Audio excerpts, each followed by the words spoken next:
friends, they've screwed it up. All right? Now, wealth confiscated total comes to 17 trillion if you add all these numbers together. 17 trillion since 1964. How much are we in debt? 14.3 trillion. Actually, I looked this morning, it's 14.7 trillion. Now, we're 14.7 trillion in the general fund, 7.7 trillion in the hole for Social Security, and 37 trillion unfunded for Medicare and Medicaid. Folks, we're bankrupt. I'm telling you that as a person who teaches Masters in Business Administration. We as a country are bankrupt. By all accounting standards, doesn't matter which one you pick. All right? So, welcome to the greatest debtor country in the entire world. Now, capitalism, socialism, and communism seem to be a lot of press and seem to be a lot of people making a big deal out of calling Mr. Obama a socialist. Now let me break this down. My classes, nobody gets upset about it. And my classes are always full. Yeah, I work for a private university, which means that if you do well, you get hired the next quarter. And you don't teach well, they don't ask you back the next quarter. Unlike a public university where someone will get tenure and keep coming back even though they're a horrible instructor. I have to prove my worth every single quarter. That's a capitalistic system. All right? In my college, in my university, I have the freedom to state the truth. Not so in a lot of public universities. Now, when my students got into a debate during one of our breaks, because I typically teach a 4-hour block for the master's students, which means you have a break every hour for 10 minutes or so. Two students were almost yelling at each other. I said, okay, you guys shut up, go look this up in the dictionary. So both of them had to look up all 3 words in the dictionary. What'd they come back with? Government ownership and/or administration forced to reduce production of wealth. I said, now say that slower. And he did. I said, now say it slower again. And he did. I says, okay, who owns General Motors? He said, the government. Who owns the top 10 banks? He said, the government. Who fired the chief executive officer of General Motors? The government. Is that not administration? Yes, sir. I said, sit down, shut up, and learn. Okay? Sometimes you have to use tough love. It is not a debate. It's a fact. And if you use the proper definitions, those of us with enough honesty and integrity recognize the fact that George W. was a socialist. Oh my God, don't say that. I am saying that. Why? Because when he came in office, we had a $5 trillion debt. And when he left office, we had a $10 trillion debt. Folks, only one other president in history, FDR, doubled the debt during his term of office. Bush was number 2. Obama's coming close. But he hasn't caught him yet. And it's not until conservatives recognize and swallow the truth instead of this fantasy about this great wartime president, because of that $5 trillion, only 1 went to the military. I mean, think about it. Where did the other $4 trillion go, Mr. W? I had lunch with him a few years ago because my doctorate dissertation is focused on quality assurance, was focused on fixing the National Quality Assurance Program, Malcolm Baldrig's National Quality Plan, and so I was actually invited to lunch by the Secretary of Commerce and President Bush. I had one chance to say one thing. I said, what about that debt, Mr. President? He said, not here. All right, got it.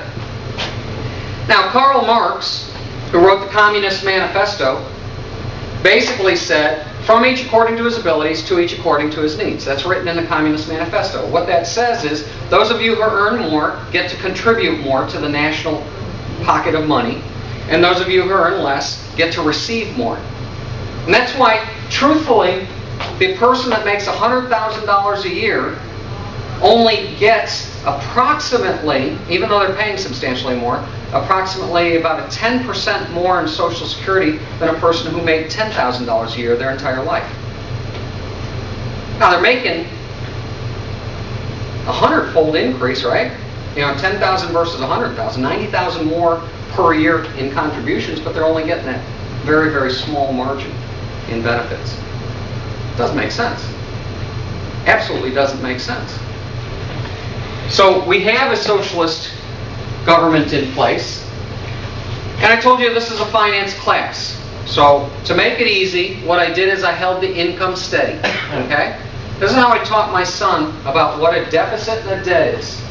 My son just recently graduated from pre-med, okay, and had to tutor him on being able to handle bills. Now, we did that during college, but all of a sudden he's moving out of the house, having to pay his own rent, paying his own car insurance, etc.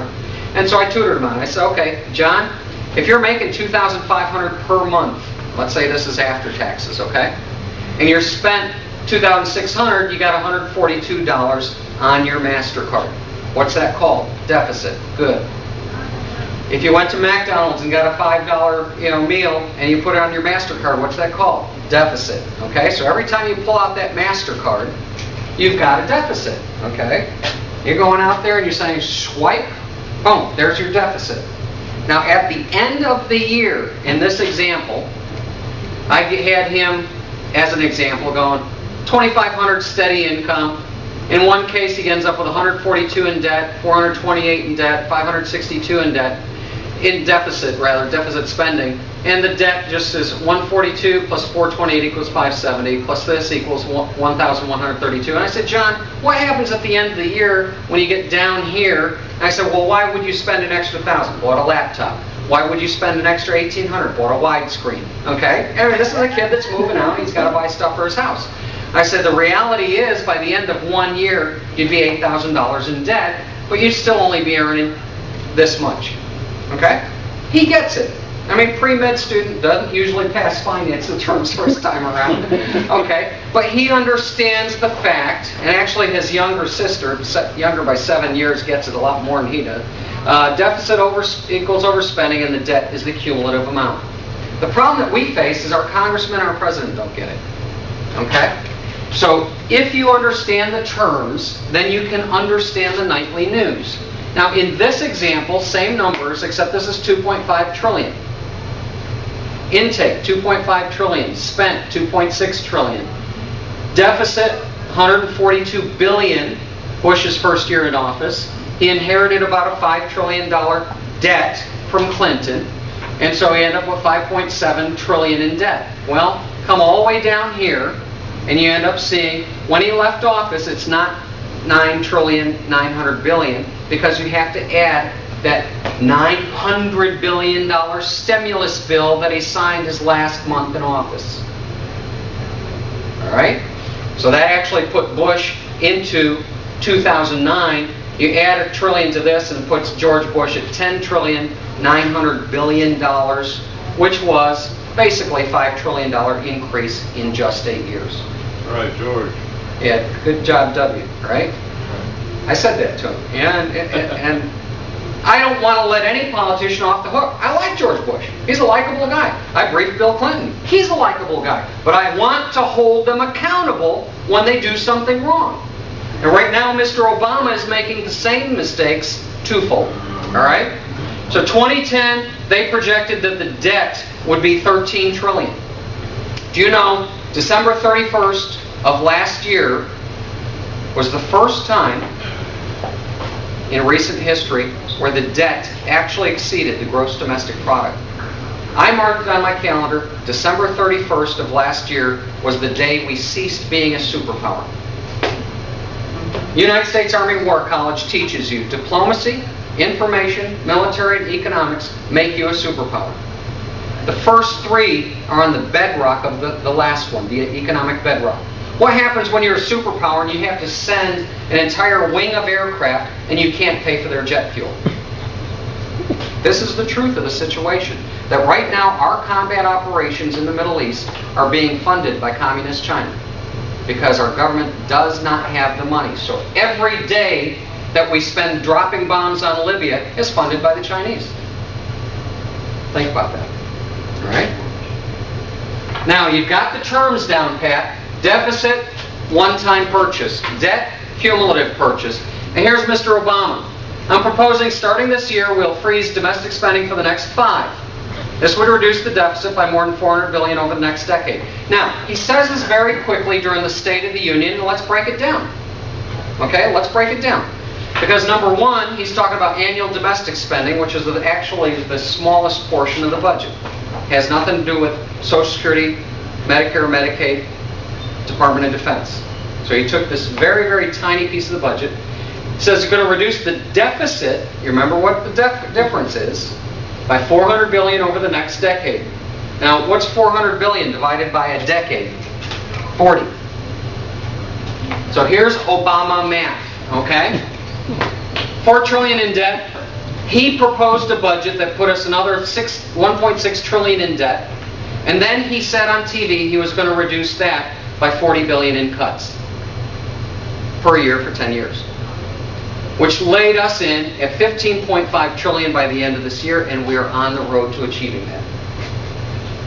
So when you hear a politician talking about reducing the deficit, and the words balanced budget don't come out of their mouth, you know the person's automatically a liar. How do you know they're lying? Because their lips are moving, okay? GDP increases by 3%. We would actually end up, by the end of this year, debt to GDP ratio of 1.08. When did the International Monetary Fund foreclose on Greece? At 1.05. This is the gravity of the situation, folks. This is the gravity. Obama says we need to take responsibility for our deficit, reform our government. Yeah! Hello! Now, when LBJ was in office and he started that Great Society program, if you divided the debt by the gross domestic product, it was only 43%. And we were fighting Vietnam. I'm talking at the end of his term. We were only at 43%. Under Nixon, it dropped to 36%. When George Bush left office, we were at a little over 70%. And now with Mr. Obama, the projection would have been 90%. But truthfully, we're hovering right at 99 to 101% depending on the day. Because the figures change on a daily basis. All right, federal debt versus gross domestic product. What do I have the flag flying upside down? Can you go back to that last slide? Yes, I can. What was the big jump, the big Reagan jump attributed to? What was the big what? The previous slide where you had the percentages for each president. That's what. Reagan, 52%? Yeah, Carter, 33, Reagan, 52. Right. What do you attribute that huge jump to? I take gross debt divided by gross domestic product. Under Reagan, we actually did have more receipts, but partly because of Star Wars project, partly because of military spending, partly because he kowtowed to the Democrats on almost every fiscal bill. Reagan stacked up pretty good debt. Thanks. It's in my book. You can take a look at the actual numbers.